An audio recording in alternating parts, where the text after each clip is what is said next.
Eu conto muito com a ajuda de vocês, tá, gente? Porque vocês conhecem mais do que eu, a realidade. Então, eu já vou falar assim, ó, gente, leva as plantas. Na segunda-feira vai levando algumas coisinhas para a gente trabalhar junto, tá certo? Então, segundo o pessoal de Acrelândia, já leva aí alguma planta, alguma coisa para a gente tentar correr uma chave de identificação, tá? Então, hoje nós vamos começar a falar sobre as famílias. Até aqui, né, até a parte da primeira prova, a gente estudou sobre os aspectos gerais de sistemática, sobre os nomes principais, né, quem organizou a nomenclatura científica, botânica, que foi Linneu, foi o principal que organizou em reino, né, filo, família, ordem, gênero, espécie, então a gente tem um epíteto específico, e aí agora a gente vai falar das organizações maiores, digamos assim, das mais importantes, que são as famílias botânicas, né? Então, as famílias, elas fazem parte de ordens, mas agora a gente vai falar das famílias, hoje, em especial, duas famílias. Eu pensei em trazer três, mas ia ficar muito apertado o tempo, então eu estou pensando em trazer sempre duas famílias a cada aula, né, para a gente poder ir conhecendo. Lembrando, gente, que aqui nesse livro, eu vou levar na semana que vem, nos nossos encontros, a gente tem no Brasil, segundo este livro, do Lorenzi, Botânica Sistemática, 226 famílias nativas. Então, a disciplina, ela não contemplaria, teria que ser um ano só estudando sistemática de plantas para a gente poder falar de todas essas famílias. Então, nós temos 37 que ocorrem apenas em cultivos ou são subespontâneas e estão indicadas aqui no livro. Então, das 226 famílias nativas que a gente tem aqui no Brasil, nativas, tá, gente? A gente não está falando das exóticas, nativas. 37 são utilizados para cultivo. Se a gente fosse falar de diversidade biológica, nós temos hoje uma baixa de biodiversidade, na verdade, diversidade vegetal de plantas que são utilizadas para o cultivo, certo? Então, são poucas as plantas que são utilizadas, na imensidão de espécies que a gente tem, tendo em vista que o Brasil é um dos países com a maior mega biodiversidade, né, do planeta Terra, principalmente incluindo o componente vegetal. Então, falar de orquídeas, falar de bromélias, existe até uma pegada, digamos assim, visual que chama muito a atenção. Então, vamos falar, orquídea, todo mundo já ouviu falar em orquídea. E bromélia, todo mundo já ouviu falar em bromélia, pelo menos já comeu alguma coisa que tem bromélia no meio, né? Então, são plantas que têm um apelo, digamos, estético, tem um apelo comercial gigantesco, são plantas de fácil cultivo, dependendo, né, do lugar, e tem uma grande extensão geográfica de predominância. Então, elas são plantas que ocorrem em várias partes do planeta Terra, certo, gente? Vamos começar com essas plantas herbáceas, né? São ervas, que não são árvores, que não são, algumas podem ser chamadas de epífitas. A gente tem também um caráter de plantas que são muito utilizadas para paisagismo, para alimentação. Então, eu comecei com essas famílias que são bem interessantes do ponto de vista do paisagismo.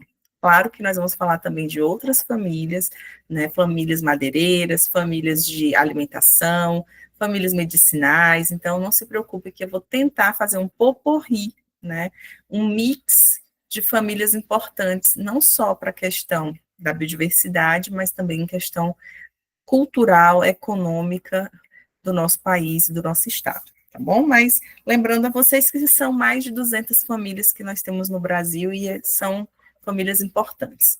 Como nós sabemos, né, como a Helena Arenales falou na nossa última conversa, existe, né, um gargalo, um buraco na definição, né, de o que é uma planta. As pessoas normalmente não veem o componente vegetal, mas quando esse componente vegetal chama a atenção, ele é visto. Se a gente for pensar, quanto é que custa uma muda de orquídea, né? Muitas orquídeas são híbridas, aquelas cores lindas que a gente vê, elas não são naturais. Ou elas utilizam, né, algum tipo de híbrido genético, ou pode ser utilizado algum tipo de corante para dar às pétalas e sépalas a tonalidade que o produtor quer e que comercialmente tem mais atenção. Então, nós vamos falar sobre elas, mas antes de falarmos sobre elas, eu vou passar um vídeo curtinho de 2 minutos falando sobre a história das orquídeas. Eu espero que vocês consigam vê-lo aí. Se não conseguirem, a gente passa para o plano B, tá bom? Orquídea. Vocês me digam se vocês estão conseguindo ouvir, tá? Por favor. Mas ainda não está rodando, não. Vai começar agora. Orquídea. A origem das orquídeas estima-se que seja há bilhões de anos atrás. Elas fazem parte de uma das maiores famílias de plantas com flores, conhecida como Orchidaceae. Estima-se também que existam mais de 30.000 espécies de orquídeas em todo o mundo, além de inúmeras variedades híbridas e cultivares. Pode-se dizer que as orquídeas já podem ser encontradas em quase todos os continentes, exceto na Antártida. Elas são especialmente abundantes nas regiões tropicais e subtropicais, como América Central e do Sul, Sudeste Asiático e algumas partes da África. Acredita-se que as orquídeas tenham evoluído a partir de ancestrais que se adaptaram a habitats específicos, como as florestas tropicais. Ao longo do tempo, essas plantas desenvolveram características únicas para se adaptarem a diferentes ambientes e interagirem com os polinizadores específicos de cada espécie. Uma das características mais incríveis das orquídeas é a sua capacidade de produzir flores altamente especializadas, muitas vezes com formas complexas e cores vivas. Essas adaptações evolutivas são cruciais para atrair insetos, pássaros ou outros animais polinizadores específicos, garantindo a reprodução da planta. Com o decorrer dos anos, as orquídeas sempre fascinaram as pessoas devido à sua beleza exótica. Elas foram objeto de exploração e colecionismo por botânicos e entusiastas de plantas, levando à descoberta de novas espécies e à disseminação dessas plantas em todo o mundo. Atualmente, as orquídeas são muito cultivadas e apreciadas em jardins, estufas e até mesmo em interiores. Por se tornar popular, foi preciso o desenvolvimento de técnicas de cultivo avançadas, incluindo a hibridação, que permite criar variedades com uma ampla gama de cores e formas. Embora a origem exata das orquídeas tenha sido objeto de estudo e pesquisa, essas plantas continuam a encantar e surpreender as pessoas com sua diversidade e beleza incrível. É um vídeo curtinho, só para contar um pouquinho para vocês, né, de como essas plantas tão belas encantam as pessoas, são comercialmente valorizadas. É bem interessante, porque quando a gente anda aqui no Acre, principalmente porque a gente não tem grande comercialização de plantas, as pessoas trocam, né, plantas, existe um escambo de plantas. Mas você vai, por exemplo, no supermercado, uma floricultura, você consegue ver o valor, né, que ele dispara para as orquídeas em comparação a outras famílias, né, a outras espécies de plantas ornamentais. Então, falamos um pouquinho aqui, em 2 minutinhos ouvimos essa pessoa falar para a gente sobre as orquídeas, mas aí eu botei aqui algumas perguntas para a gente fazer o famoso quebra-gelo, né? Quais são as famílias mais comuns no Brasil, que vocês acham? Vocês podem escrever no chat ou abrir seus microfones. Como são formadas essas famílias, do ponto de vista taxonômico? Qual família botânica você tem mais familiaridade, você gosta mais ou você conhece? Então, são 3 perguntas, né, que eu fiz aqui, e que eu gostaria que pelo menos 3 pessoas respondessem, né, para a gente ter aí a participação efetiva dos nossos alunos, daqueles que estão aqui nessa sexta-feira ouvindo a Suzana, né? Então, vamos lá, vamos começar a ver aqui o chat. Gabriel de Souza. Professora, minha mãe está perguntando para a senhora qual aditivo faz crescer as flores das orquídeas, tipo adubo. Então, Gabriel, normalmente as orquídeas, elas não são exigentes. certo? Mas depende muito da espécie. A minha mãe, ela ganhou uma orquídea de uma amiga minha, e essa orquídea, ela está ali devagar, mas ela usa o substrato dela, a terra vegetal, né, que a gente chama de paú aqui no Acre. Normalmente, os substratos vegetais, eles são os melhores. Por quê? Porque eles não têm tanto nitrogênio como acontece com as fezes de ruminantes, né?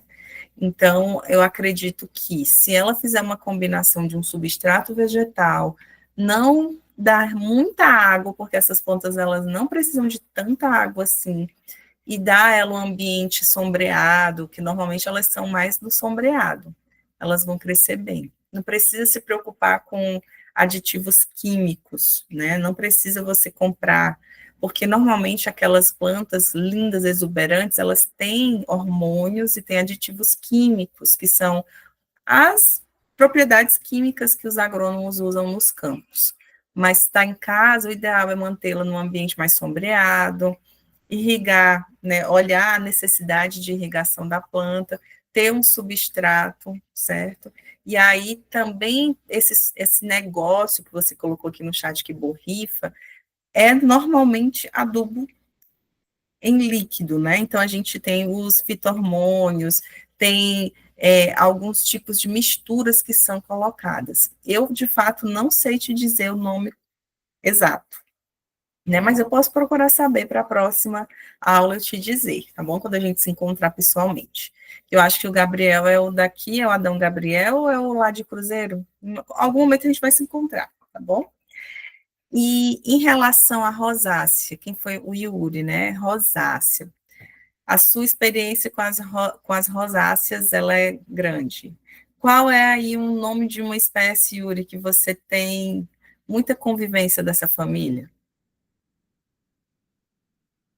Boa noite, professora. Em casa eu tenho a mini rosa, não sei se serve também, mas eu tenho uma mini rosa em casa. Você estava falando do spray aí, tipo, a minha mãe usou nela esse borrifador, ela cresceu muito rápido, ela desabrochou bem rapidamente, ó. Por quê? Porque tem hormônios, tá, gente? Então, por conta das quantidades hormonais, né, bem, digamos, pronunciadas, a planta ela vai crescer rapidamente, tá? Professora, a senhora estava Pode falando falar. sobre as cores das orquídeas, no caso. Sim, deixa eu perguntar, isso acontece na clorofila? É a gente que faz ou processos dela mesmo, químicos? Então, quando falamos de coloração das pétalas e sépalas, pode ser o hibridismo, como foi falado no vídeo, que eu também citei, que você faz a combinação genética de plantas, você cruza plantas, e aí você tem o quê? A mistura dos genes, e você vai conduzir para a cor que você deseja, então você tem ali o melhoramento genético. E outras situações que podem ser feitas é cultivá-las com um determinado tipo de corante para que elas possam absorver esse corante e no momento em que elas estão fazendo lá as trocas, né, de eletrólitos, de água, minerais, esse corante sobe através do xilema e aí vai para as pétalas. A partir daí tem a coloração das pétalas de forma artificial. Então, pode ser feito das duas formas. Normalmente, essas orquídeas, elas são melhoradas geneticamente. Elas são, digamos assim, produtos de múltiplas autofecundações, produtos de melhoramento. Então, você tem ali um híbrido. Ela não é daquele jeito. Na natureza, ela não vai ser tão gigantesca quanto a gente compra da floricultura. Depende do lugar. A maioria das orquídeas que a gente vê comercialmente, elas são exóticas, elas não são do Brasil, elas são do Sudeste Asiático, né? Como foi falado, a origem delas, ela é uma planta neotropical. Então, ela tem, né, dentro da questão evolutiva, ela é uma planta extremamente evoluída. No grau evolutivo, ela é uma das mais evoluídas, né? Então, saibam que ela evoluiu muito para ela ser quem ela é. Essa família é muito evoluída. É uma planta que sobrevive com pouco, mas é exuberante e tem adaptações incríveis para chamar quem? Polinizadores. Nada do aspecto do componente reprodutivo das flores é por acaso. Tudo foi feito de acordo com a evolução de polinizador e planta. Eles coevoluíram, né, que a gente chama. E aí, essa coevolução fez a planta se assemelhar a coisas que esse polinizador gosta, que chamaria a atenção dele. Por isso que dentro da evolução das angiospermas, né, das plantas com flores, as orquídeas estão dentro do seleto grupo das plantas mais evoluídas, certo, gente? Então, quando a gente fala de formada, né, como é que essas famílias botânicas são formadas? Então, do ponto de vista taxonômico, morfológico, as famílias, elas reúnem indivíduos que são parecidos do ponto de vista morfológico, genético, filogenético, anatômico, né? Então, essa reunião de características faz com que indivíduos se coloquem, sejam colocados dentro de uma família. Essa família tem o quê? Tem gêneros e tem os epítetos específicos, que são as espécies. Então, a gente coloca num grande grupo, né, que é a família, e daquela família saem vários braços, que são os gêneros e que são as espécies. E aí, quando a gente fala, né, qual é a família que a gente mais conhece? Eu vou dar a minha resposta, aí vocês vão pensando aí na de vocês. A minha resposta seria a Poácea, que eu mais conheço, que eu mais consumo, a Poácea, deixa eu ver, a Rosácea também, que a gente tem muito aqui em casa, Euforbiácea, que eu gosto muito e que eu consumo muito. Quem mais? Quem mais? Quem mais? Quem mais? Amo também a Aricácea. Então, quem são essas famílias? Quem são os representantes dessa família? Então, Arecácea, eu gosto muito do açaí, do coco. Então, uma família que seria dessa representação, a gente tem o coco e o açaí. Gosto muito Euforbiácea, gosto de mandioca. E gosto como tapioca com muita frequência, né? Então, é uma das famílias. Solanácea, representante da Solanácea.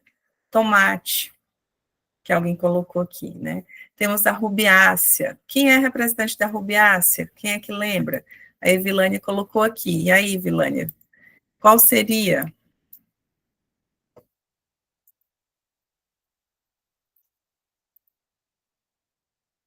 Me conta. Professor, o café faz parte.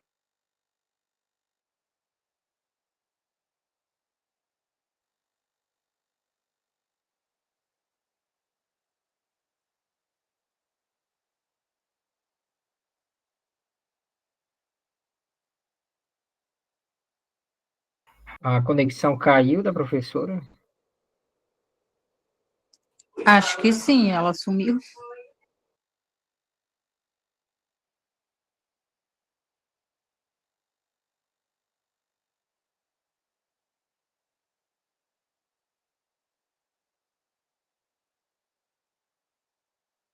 Professora está sem áudio.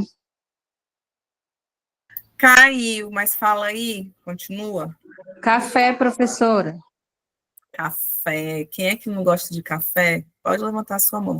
Vou ter que começar a gravar de novo, tá, gente? Como caiu, aí o vídeo que foi gerado, ele vai ser colocado também no YouTube, tá? Vou começar a gravar aqui. Ah, não, tá gravando ainda. Pode falar, Evilânia. Professora, eu fico com muita dúvida de reconhecer, tipo, ordem, famílias, naqueles cladogramas.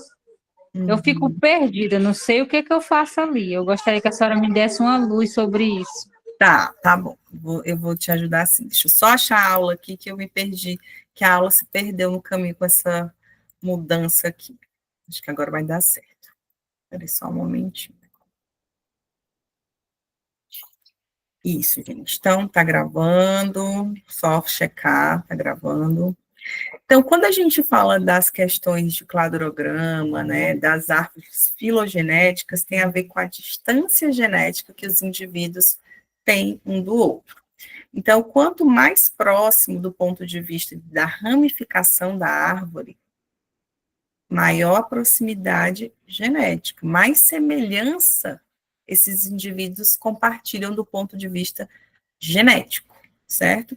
Quando a gente fala de árvore que não tem a ver com a filogenia, mas com características morfológicas, quanto mais próximo dos bracinhos ou da ramificação as famílias, os gêneros, as espécies estiverem, significa dizer que elas compartilham muito mais informação do que em outros ramos dessa árvore. Então, existe um fator dentro da filogenia, que é a distância genética. Tem espécies que têm uma distância genética longa. Isso quer dizer o quê? Elas compartilham pouquíssimas informações, ou informações que são muito ancestrais, que quase todas as espécies compartilhariam.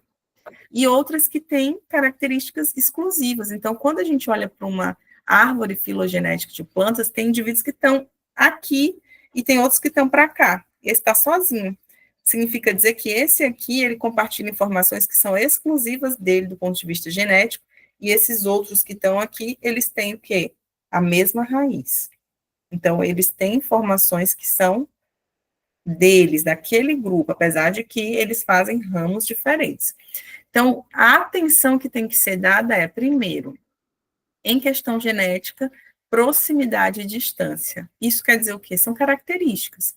Quando vocês estiverem estudando genética, vocês vão ver, a gente tem, né, no nosso DNA, compartimentos, né, que a gente fala que são nucleotídeos, que eles têm combinações milhares. E tem indivíduos que compartilham as mesmas combinações. E aí é por isso que existe essa distribuição. Então, eu espero, né, eu vou colocar, não se preocupa, eu vou tentar colocar aquele Moodle, ele não é o melhor ambiente, né, a gente estava até conversando ontem, eu fui lá na Eliette conversar sobre a nossa prática, e realmente não é interativo, mas eu vou tentar criar um ambiente, umas interatividades lá, com as ferramentas que a gente tem disponível, para vocês poderem ver as árvores. E também vou ver alguns tipos eu já vi, inclusive, alguns aplicativos para vocês irem estudando, envolvendo a genética. Não tem problema, porque sistemática também é genética, tá certo? E aí, quando a gente fala das famílias que a gente mais conhece, as famílias que a gente consome, né? Lembrando que dentro da pirâmide, gente, alimentar, essa pirâmide aqui, ó, 80%, ixi, apaga bem rapidinho isso aqui. 80% do que a gente consome é de origem vegetal. Então, as famílias que a gente mais convive no nosso dia a dia são dos grãos, né, que tem rico em amido, são as famílias que têm algum tipo de substância energética, como a rubiácea do café. Então, você tem ali no dia a dia, famílias que estão no seu dia a dia. Qual será a família responsável pelo algodão, algodoeiro, que produz as nossas vestimentas? A maioria das vezes, hoje não, a gente tem muito sintético, né? Material sintético é plástico, mas o algodão, ele está no nosso dia a dia também. Qual é a família responsável pelo papel que está nos nossos livros? Né? Então, vamos pensar, tem tanta coisa, né, que tá, se a gente for olhar, a maior parte das coisas que nos cercam, elas têm uma origem vegetal. Eu estava pensando, eu sempre penso em planta, né, e olhando aqui os meus hidratantes de mão, e eu olhando aqui a diversidade, então eu tenho um que é de quinoa, um de ameixa e um de castanha, todos são veganos, tem planta. A maioria das coisas que a gente usa tem um componente vegetal, né? E elas continuam sendo invisibilizadas. Não sei se essa palavra existe no vocabulário, mas elas continuam sendo invisíveis, sendo que elas são componentes do nosso dia a dia. A família da castanheira, vocês lembram dela? Qual é a família dela? Algodão malvaces, exatamente. E a castanheira, quem é que lembra? Não é possível, quem está em Chapuri não lembrar de castanheira, eu não aceito. Qual é a família da castanheira? E aí, gente? Eu já falei dela aqui nas nossas conversas. Lecitidácea, tá, gente? A família do que dá o pão de milho para gente. Poácea, né? Que é o milho. Então, a gente tem uma família que é extremamente utilizada, né? A poácea para várias situações.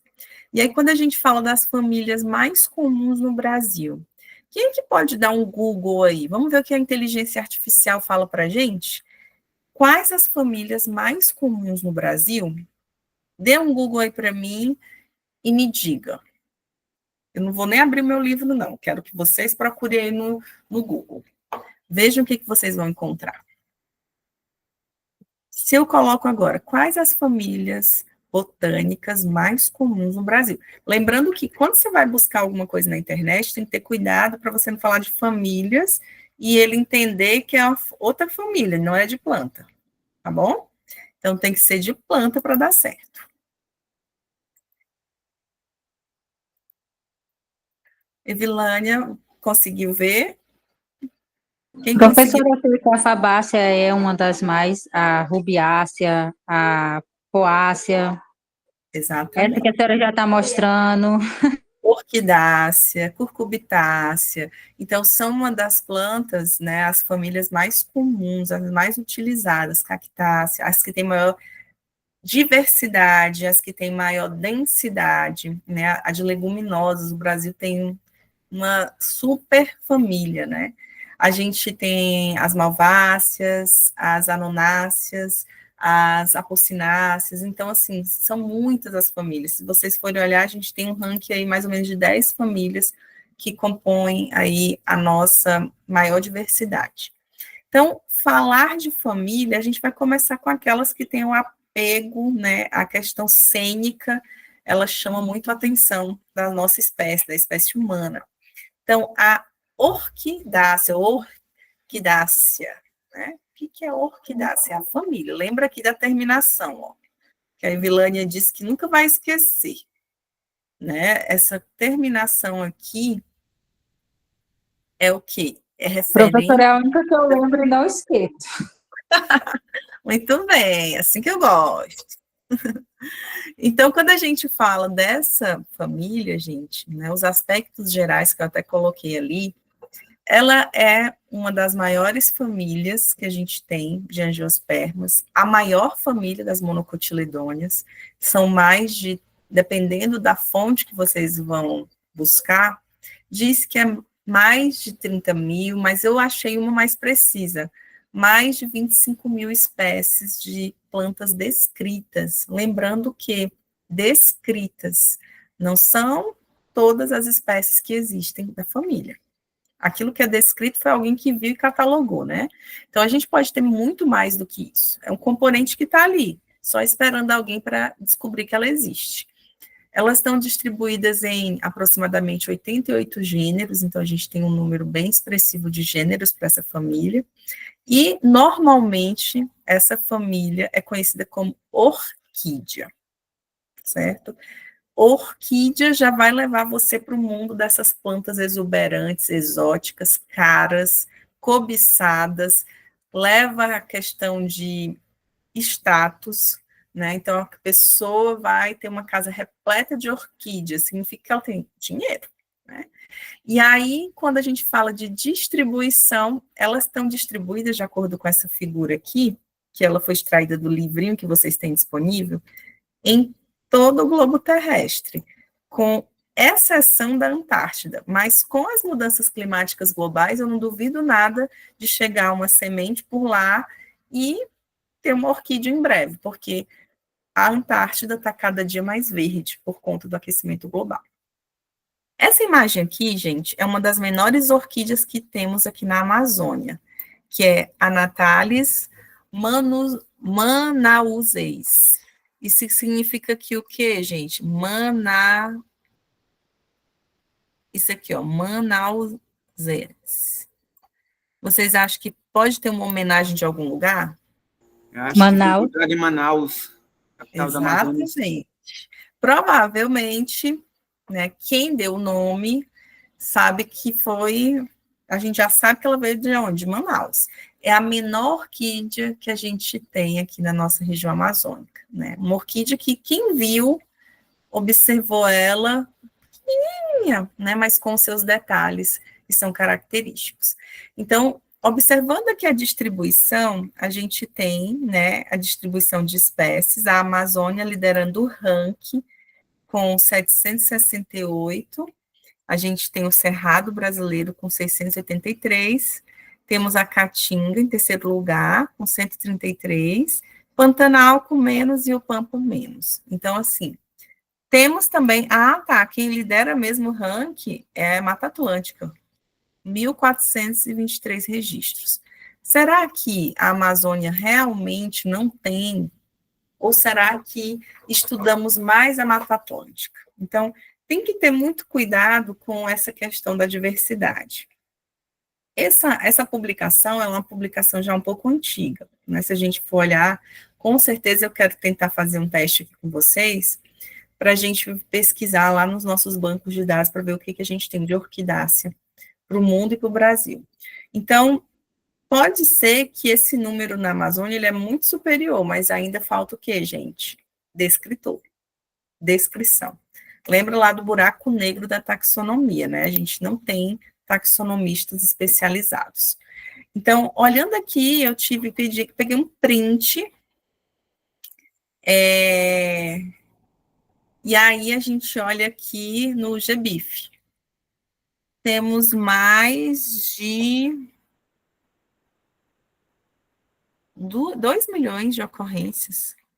Veja aqui, ó, tanto de registro que a gente tem para essa família.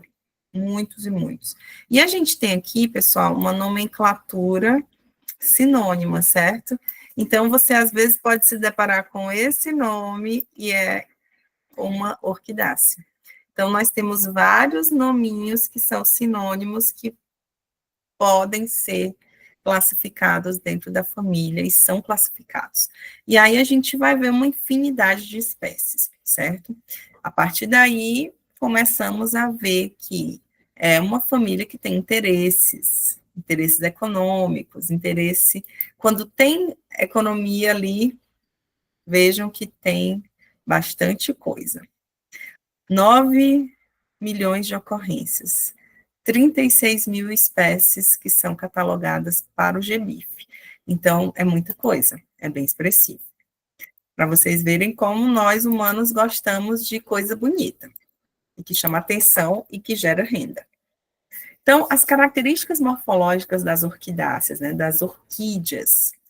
Como é que são as flores? Primeiro, a gente não pode esquecer que ela é uma angiosperma, então ela tem flor e fruto, tem semente. Ela é uma monocotiledônia, certo? Ela não é uma eudicotiledônia. Então, elas têm as características que são típicas das monocotiledôneas, que são flores com uma estrutura especializada, elas têm 3 sépalas, 3 pétalas, elas têm uma pétala que chama labelo, que daqui a pouco eu vou mostrar na imagem para vocês, que ela é a mais diferenciada, um único cotilédone por se tratar de uma monocotiledônia, e normalmente esse labelo, que é essa estrutura especializada das orquídeas, ela tem como função primordial, gente, chamar a atenção dos polinizadores. E aí, como são as raízes? As epífitas, né, elas são, na verdade, a característica principal dessa família, são aquelas plantas que precisam, né, de um suporte, mas elas não têm nenhuma função, a raiz, de sugar, né, aí a gente entraria numa relação de parasitismo, não é o caso. As raízes, elas são adaptadas para absorver a umidade do ar, né, então ela usa apenas a planta como uma raiz ali para fazer o quê? Uma grampiforme, para se grampear e ter um suporte. E aí, elas têm raízes aéreas, que podem ter ali um velame, que a gente já estudou sobre ele, né, que é esse tecido esponjoso. Normalmente, as folhas, elas são simples, inteiras, e tem venação paralela, que é uma característica determinante das monocotiledôneas. Isso aqui, vocês já viram tudo na morfologia, certo? Então, trazendo aqui para vocês a imagem que eu recortei do livro que vocês têm acesso, a gente tem aqui, ó, o labelo, temos a característica principal, a sépala dorsal, temos aqui as pétalas.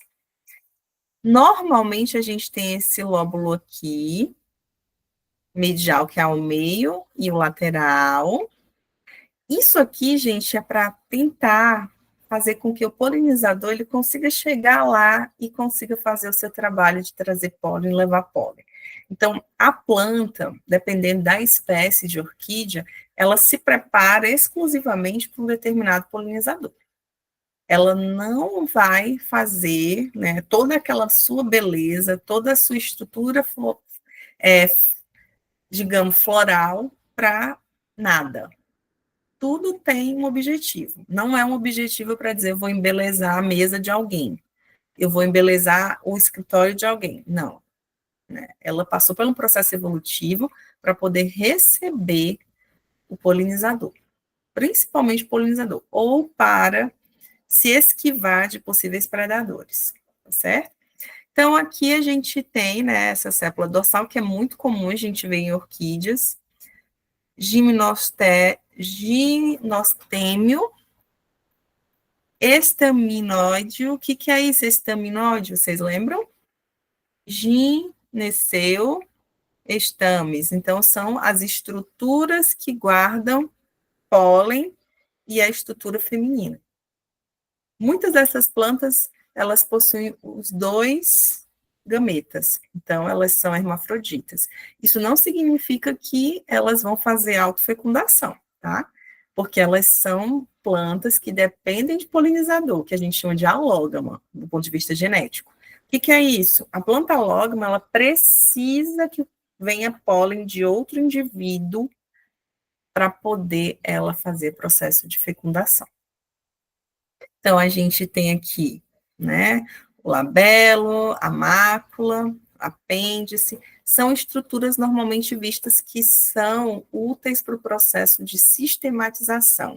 Então, estruturas morfológicas essas que nós vamos usar quando a gente for fazer o tipo, qualquer que seja uma chave de identificação, para colocar a planta em um determinado lugar, num gênero, numa subfamília, numa espécie. Então, características morfológicas que nos nortearão para a identificação da espécie.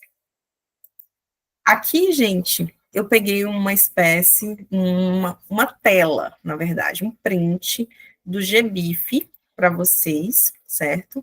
E aí, Desmar, vou só fechar aqui, daqui a pouco eu já abro para você falar, tá bom?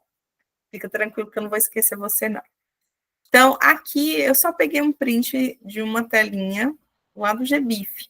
Essa planta, né, essa foto aqui foi tirada por uma pessoa que estava passando e aí fez o registro dessa espécie australiana de orquídea, certo? Então, lá no GBIF, gente, vocês vão conseguir ver muita coisa. Então, usem essa plataforma para vocês estudarem, para vocês olharem, para vocês aperfeiçoarem. Essa espécie aqui é de um gênero muito comum no paisagismo, que é a Dipodium roseum, certo? Então, esse gênero, ele é muito comercializado, muito utilizado para o paisagismo. Essa aqui foi coletada na Austrália, e o observador dela foi o Michael, tá aqui. Tudo bem retratado, né, no GBIF.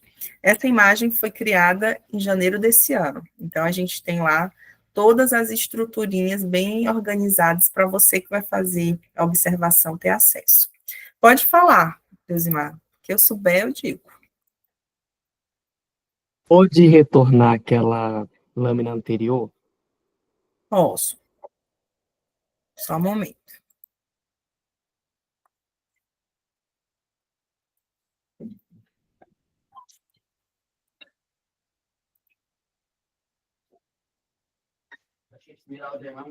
A outra.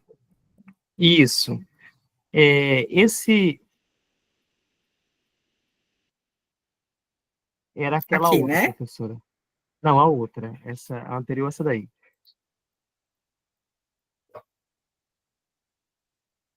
Isso. É, é Esse. essa aqui, né? Slide É, 8. isso. Uhum. Essa daí. Tá. Esse labelo seria essa parte central da flor? Essa parte mais colorida? Eu não consegui compreender. Aqui, ó. Essa aqui. Então, esse labelo é o que atrai o polinizador, é a parte interna. Normalmente, ele vai utilizar as formas que esse polinizador enxerga para chegar. Então, ele pode ter, além de cores vistosas, ele tem um odor, né? Tem orquídeas que elas vão atrair saprófitas, que são, daqui a pouco eu vou mostrar um videozinho para vocês, que são moscas ou outros tipos de insetos que gostam de material decomposto ou em decomposição. Então, normalmente, o que a literatura fala, essa estrutura aqui, ó, o labelo, né? Aqui é um corte, aqui é outro. É isso aqui, ó. É o momento em que o polinizador chega, então é essa estrutura aqui que está em verde. Aqui você consegue ver desse jeito. Aqui você consegue ver assim. Então, normalmente, o labelo seria isso aqui, ó. É a estrutura em que a gente tem, digamos, a morfologia ideal para que o polinizador chegue e faça o que é para fazer, que é depositar pólen e remover pólen.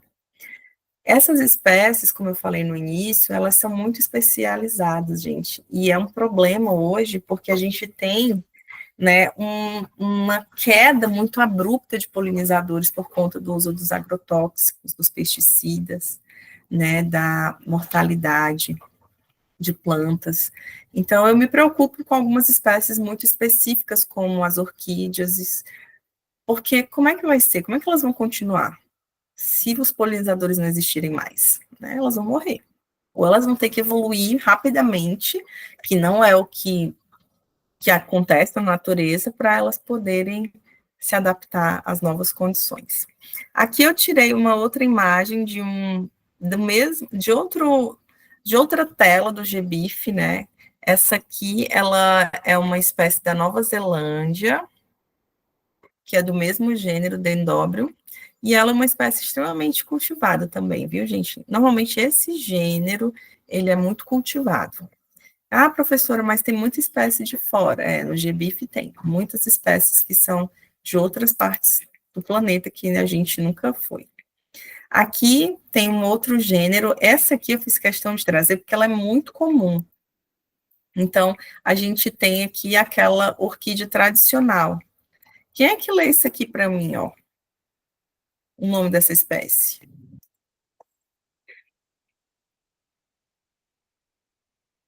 E aí, quem pode ler para mim? Por favor. Eu não sei se estaria Ah, correto, mas eu faria a não, leitura pode, tranquilo. Paleanópolis Bloom. Não sei se estaria correto, mas suponho que não. Tá certo, certíssimo. Então, a distribuição desse gênero é principalmente aqui, ó, Sudeste Asiático. Existem espécies que não existem no Brasil. Essas espécies não existem no Brasil. Elas existem no Brasil, mas elas não são de origem brasileira, são exóticas, tá? Então, essa espécie aqui, ela é Sudeste Asiático.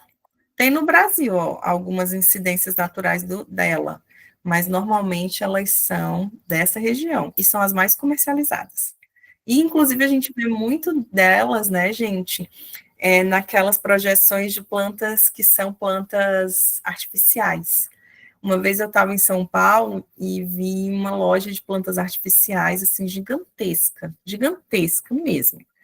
E tinha tanta abelha, tanta borboleta voando lá, tadinhas, né? Elas pensavam que eram plantas originais, vivas, e eram todas falsas, né? Todas plantas artificiais. Então, são muito usadas no paisagismo, mas aquele paisagismo fake, né? Que não é o natural. E também no paisagismo do ramo natural, em que se usa as orquídeas para ornamentação. Pode falar, Dusmar. O mês passado, eu acho que foi o mês passado, veio uma van de Paraná, só com orquídeas, cada uma mais linda do que a outra, aqui no centro da cidade, mas aquilo cheio de gente atrai as mulheres, elas são apaixonadas por essas orquídeas, muito lindas. E vendeu tudo? Tu sabe se vendeu muito? Bastante. Enquanto eu estava ali acompanhando no meu horário de serviço, mas muitas saíram. Pois é.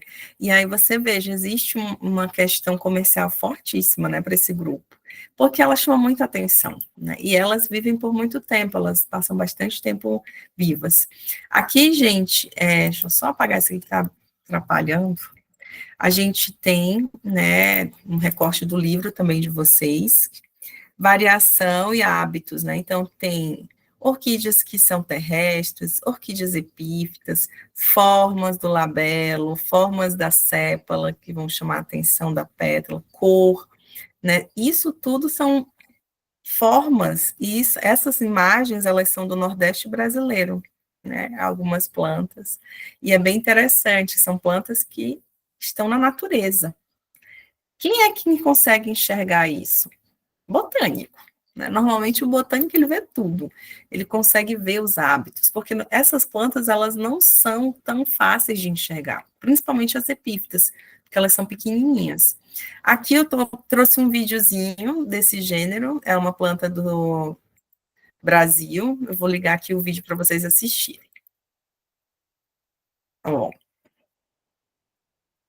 a mosca acha que tem pulgões na orquídea, certo? Mas não tem pulgão nenhum, é um mimetismo. Então, ela entra através do labelo e aquelas estruturas que ela pensa que é um pulgão, é o quê? É para atrair e levar o pólen. Então, essas plantas, elas se adaptaram do ponto de vista evolutivo para atrair polinizador. É uma das características principais, né, do grupo. E esse polinizador vem, sente o cheiro, faz tudo bonitinho, mas ele foi enganado. Ele não era assim, né? Ele pensou que era e não era. Ele entrou, a mosca vai lá, cai onde não é para ser, e aí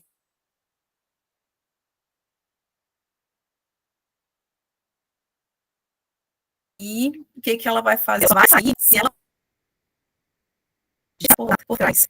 Para passar por trás, ela tem que levar pólen. Então, vocês estão vendo como é que é a natureza? A natureza é uma coisa assim que a gente não consegue explicar, né, de inteligente. E aí, quando a gente fala de filogenia e taxonomia desse grupo tão inteligente, tão evoluído, tão cobiçado, caro, né, em algumas situações, que tem esse papel ecológico extremamente interessante, a família Orquidácea, ela pertence à ordem Asparagales, dentro das monocotiledôneas. Essa família, como eu já falei, é a mais abundante, então você tem o maior número de espécies. Quando a gente fala de DNA, né, a questão filogenética, ela tem ajudado muito a entender a evolução, a ver as adaptações específicas. O processo coevolutivo, né? Será que não houve um processo coevolutivo dessa mosca com essa orquídea? Né? Olha que interessante. Ela precisa passar por um tubo para poder levar o pólen. E ela vai fazer isso em outras plantas que são iguais, que são da mesma espécie, e vai fazer com que esse pólen chegue no seu devido lugar e faça o processo de fertilização. Então, existem adaptações específicas entre o ambiente, entre polinizadores e entre a espécie, que essa espécie, ela depende desse polinizador. Então, vejam, é um processo intrínseco e extrínseco e interespecífico. Isso quer dizer o quê? Eu preciso de você, você precisa de mim, a gente precisa estar junto. Se acabar essa relação, ambas as espécies, né, dependendo do tipo de relação que elas têm, podem ser prejudicadas a ponto de se extinguirem. Então, essa relação filogenética ela é bem interessante. Pode falar, Odicivan. Boa noite, professor. Olá, boa noite. Tem alguma espécie que seja exclusiva nossa aqui do Acre? Espécie que seja exclusiva, eu não tenho conhecimento Exclusiva é que eu disso. digo assim, que ela tenha sido descoberta no Acre.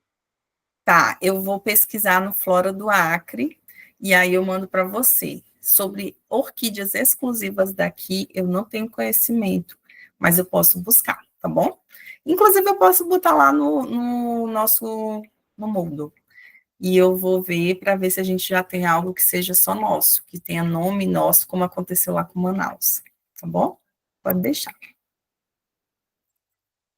Outra coisa, gente, bem interessante dessa família é a questão ecológica, que já foi falado, né? Então, você tem ali uma coevolução entre polinizadores, que são responsáveis pela manutenção da biodiversidade desse grupo específico. Tem a questão da economia, né? Então, olha o Deusimar relatando que na cidade dele chegou um carro lotado de orquídeas e todo mundo parou para ver, e a maioria das pessoas se apaixona e compra, então gera renda. Outra coisa que é muito, muito consumida, que a maioria de vocês pode não saber, é a baunilha. A baunilha é uma orquídea, né? E é a vanila. O gênero é vanila e o epíteto específico planifolia. Então, a orquídea que a gente, né, tem muito comercialmente falando na questão alimentar é a baunilha.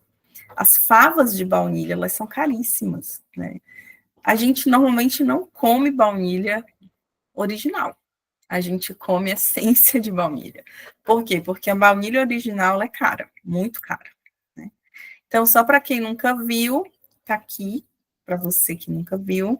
Esse material tá no livro de vocês. Então, a gente tem aqui, né, os frutos da vanila, certo? A partir desses frutos, a gente extrai a essência de baunilha, que as pessoas normalmente falam de fava, que parece uma fava, mas não é uma fava, porque não é uma eudicotiledônia, não é uma fabácea, mas tem uma semelhança. E aqui a flor, né? Então, a gente consegue ver aqui a estrutura da flor e a morfologia do fruto. Esse fruto, quando ele está maduro, já está seco, ele tem uma fava que ela é removida e é colocada nas receitas. E é super cara, viu, gente? Não é brincadeira, né? Então, quem trabalha com isso sabe dizer que a fava um componente, assim, incrível para a culinária. Muito gostoso mesmo. Tem gente que viu, né, já isso no mercado. Aqui, gente, eu coloquei, depois eu vou disponibilizar a aula para vocês, não se preocupem, né, alguns vídeos que vocês podem estar vendo, que é sugestão mesmo do próprio livro, que às vezes vocês acabam não vendo lá no livro. Então, vocês podem clicar nesses vídeos na Globo, no YouTube, para vocês assistirem, né, e verem algumas coisinhas sobre essa família. Então, a característica principal das orquídeas são adaptações, certo? O valor econômico, a questão cosmopolita, espécies que têm uma ampla distribuição, é a família com maior diversidade dentro do grupo das monocotiledôneas, e são epífitas na maioria das vezes, mas a gente pode também ter orquídeas que são terrestres, tá certo? Então, eu acredito que essas características principais que vocês devem ter em mente. E lembrando da diversidade das flores, né? As flores têm uma diversidade incrível. Chave de identificação para orquídea, vocês vão ter em breve, não se preocupem. Que aí vocês podem estar trabalhando com essa chave. A gente só vai fechar, de fato, uma família utilizando chave de identificação, a partir dos caracteres morfológicos, ou o componente genético. Tá certo, gente? Mas acho que agora vocês já conheceram, né, o que é uma orquídea. Eu tô menos despreocupada em relação a isso, porque vocês já sabem identificar. É uma das famílias mais chamativas. Gente, interessante que já são 19h28. Como é que pode? Passa muito rápido. Eu falo demais, né, gente? Porque 1 hora só para falar de uma família. E eu nem entrei no detalhe da chave de identificação, porque não dá tempo. Isso é com vocês lá no AVA. Então, eu queria saber se eu poderia continuar aqui falando das bromélias, ou se vocês já querem ir embora. Porque se vocês quiserem ir embora, eu deixo, não tem problema, mas eu vou continuar gravando, tá? Eu vou continuar gravando aqui. O Gabriel disse que fala não, professor, eu falo mais. Vamos ver, quando eu te ver pessoalmente, eu quero saber se tu fala muito mesmo. Vamos lá, Gabriel. Fale, João Gabriel.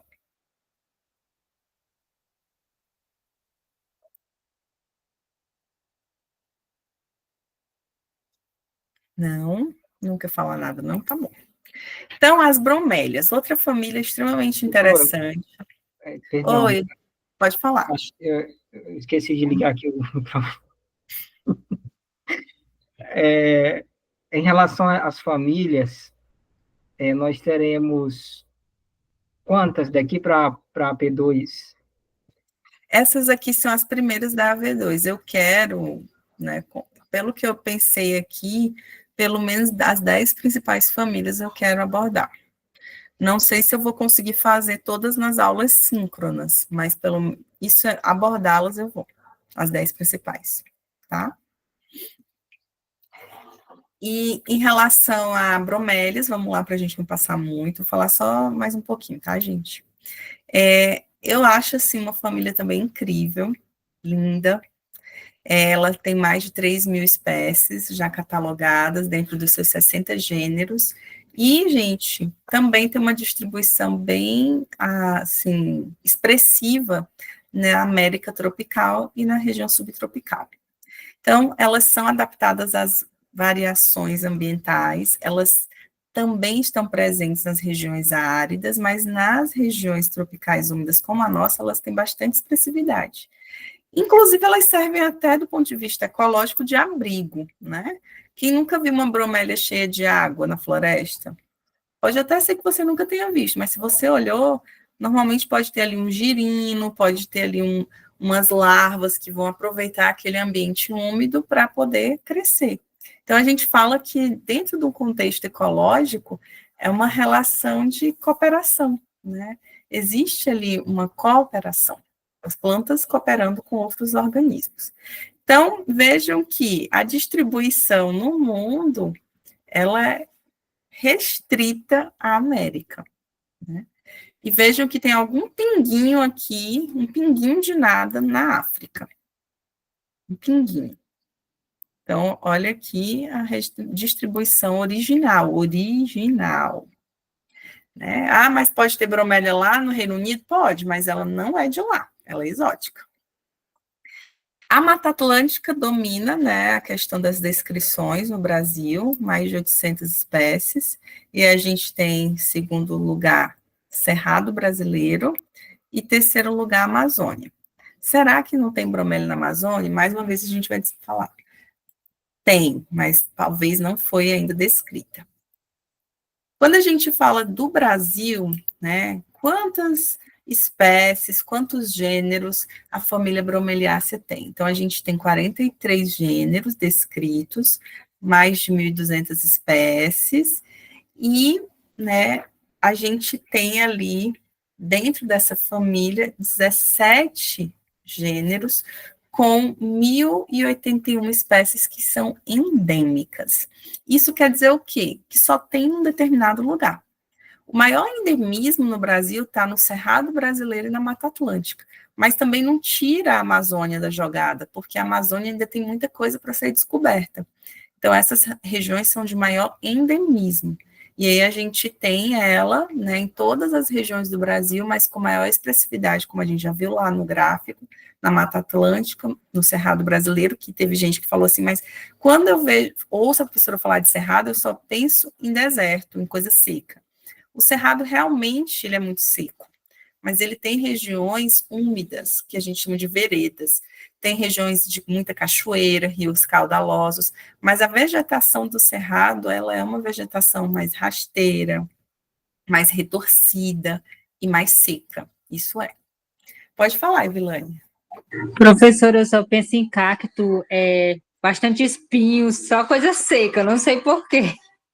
Aí você está confundindo com a caatinga. A caatinga, ela é mais seca, mas ela também tem uma área expressiva de arbustos, regiões de umidade, mas digamos que essa fisionomia que você, fitofisionomia que você mentaliza ao ouvir a palavra cerrado, ela é mais da região da caatinga.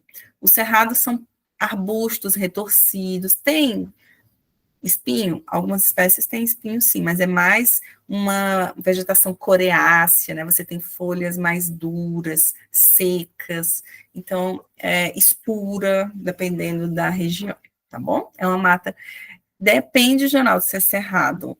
Tem cerrado, cerradão, que ele é mais fechado, e tem um cerrado que ele é mais aberto, depende da região, depende da umidade, tá bom? Mas ela não é tipo uma floresta amazônica, não. A Mata Atlântica ela é bem fechada também, gente, dependendo do lugar, tá? Assim como o Acre, tem umas áreas em que você tem floresta aberta e outras que você tem floresta fechada.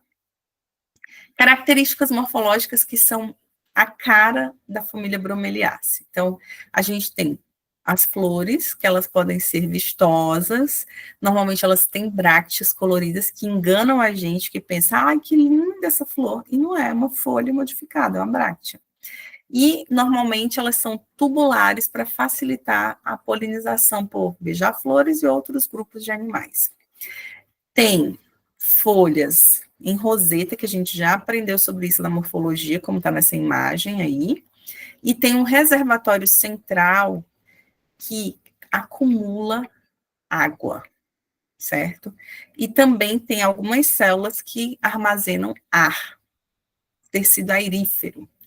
E aí, quando a gente fala de raízes, elas são epífitas na maioria das vezes, como está nessa imagem, que vai favorecer a absorção de nutrientes, né, que vai ocorrer lá nas folhas, e elas também têm hábitos terrestres, então podemos ver algumas bromélias sendo plantadas em jarros, com tranquilidade, no solo. Um exemplo de bromélia que é terrestre é o abacaxi. Nessa imagem a gente tem o abacaxi de jardim, que não é um abacaxi comestível, mas ele é o quê? Para o paisagismo, né? Aqui em casa teve uma época que minha mãe tinha abacaxi de jardim. Teve gente aí que provavelmente já plantou abacaxi e que já comeu abacaxi, é uma bromélia, certo? Então, a gente tem ali, né, a filogenia e taxonomia, pertence à ordem Poales, na classe das monocotiledôneas. Quem está em Tarauacá. Quando eu for em Tarauacá, me dê um abacaxi gigante, por favor, quem for daí, eu quero de presente. Me dê uma bromélia gigante. Professora, Pode e falar. o capim-santo também, que eu acho que a senhora pediu para o Audisclay, eu acho que foi. Exatamente. Ou foi positivan. Isso foi lá em morfologia externa das fanerógamas, não foi? Lembra? Quem vai me dar esses pés de capim-santo, eu não sei, mas pode providenciar. Então, quando a gente fala das bromélias, né, o abacaxi é um exemplo clássico. E os estudos filogenéticos falam que essa família, ela tem uma adaptação ecológica incrível, que não favorece somente a ela, mas também a outros organismos, que dependem daquela água que vai ficar ali armazenada para fazer a nidificação, o processo larval, para retenção de água. Então, essa planta, quando ela está no momento de seca, aquela água, ela também vai favorecer. E isso é bem interessante. Então, tudo na natureza ela tem um significado ecológico, uma adaptação. Então, quando a gente fala de microhábitat, as bromélias elas são expert nisso. Elas favorecem a formação de microhábitats.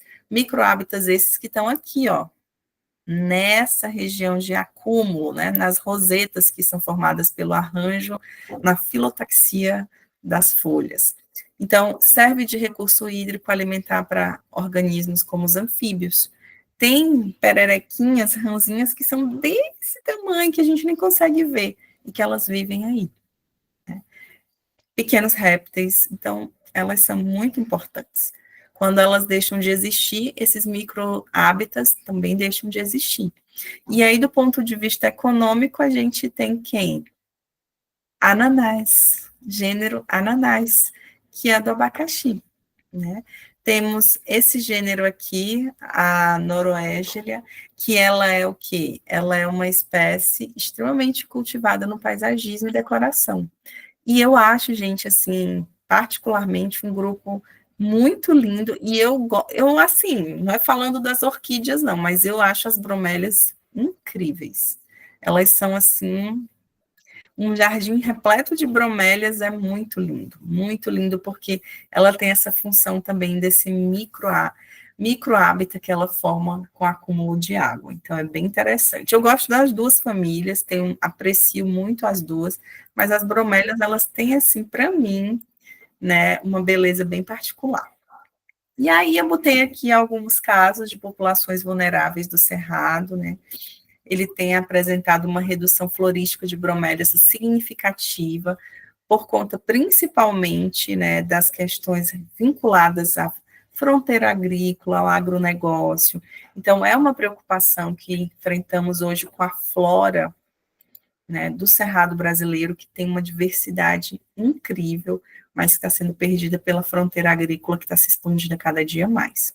E é isso, gente. Então, os aspectos principais das bromélias, né, que são também monocotiledôneas, elas podem ser epífitas, podem ser terrestres, elas acumulam água, tá certo? É uma das informações, assim, que vocês vão ficar sempre ali na mente. Elas têm essa formação em roseta da distribuição das suas folhas, e tem as brácteas, né, que não foi falado das brácteas lá nas orquídeas, mas aqui as bromélias têm. E aí a gente termina, né, eu passei só mais um pouquinho do tempo, e o Desimar pode perguntar, certo? Fique à vontade. Não seria uma pergunta. Ela é a questão assim do acúmulo de água, algo que me deixa fascinante. Como que esse acúmulo de água não causa o apodrecimento delas? Porque elas têm uma proteção. Então, essas folhas, elas podem ter ali uma proteção. Lembra lá daquelas proteções de cera? Elas não são brilhosinhas? Então, aquelas glândulas, elas produzem cera para poder evitar, impermeabilizar, né? Essa é a palavra correta. Impermeabilizar essa folha. Normalmente, algumas bromélias, como, por exemplo, a ananás, ela tem espinhos também, né? Então, são folhas rígidas. Vocês já pegaram na folha do abacaxi? Ela não é rígida? Ela não é bem coriácea, assim, dura? É justamente para evitar esse apodrecimento, porque se você for ver, essa época agora que a gente está, vai começar a deposição bem pronunciada de água. Ela apodreceria, e não é o caso, né? Não apodrece, ela tem ali um aspecto evolutivo que permite que acumule água, ela faça as suas trocas gasosas, elas têm o tecido com ar que vai preencher e vai evitar que a planta também perca, né, a sua estrutura, e vai continuar a sua vida. O que pode acontecer? A podridão, ela pode ser ocasionada por alguma doença, né, uma patologia, mas não pelo acúmulo de água, tá bom? Pode falar, Evilânia. Eu vou parar aqui a gravação, gente, para não ficar muito longa, mas pode continuar perguntando aí que